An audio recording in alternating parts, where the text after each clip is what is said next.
Bukod sa insidente sa Taguig, may insidente na rin ng tatlong kabataan sa Puerto Princesa, Palawan na nadidyohan habang tila kinukumbulsyon matapos din umanong humithit ng tuklaw o black cigarette. Ayon sa Philippine Drug Enforcement Agency, ang tuklaw ay galing sa Northern Vietnam at tinatawag doon na tuoklaw. Ang uri ng tabakong gamit dito mas malakas kumpara sa ordinaryong sigarilyo. Ayon sa Agence France Press, ang tuoklaw ay karaniwang hinihit gamit ang malalaking bamboo pipe. Sabi naman ng ilang artikulo online, hindi raw ito hinihitit na parang ordinaryong sigarilyo at dapat hinay-hinay lang dahil matapang ito.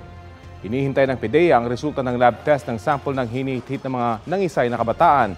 Pero suspetsya nito, posibleng may ibang halo ang tuklaw na kanilang hinihit.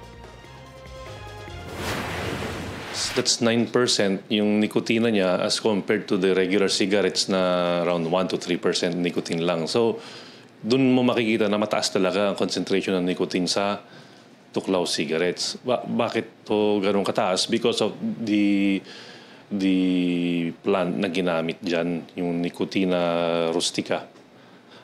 As compared to Nicotina tabacum, na yan yung ginagamit for ordinary cigarettes.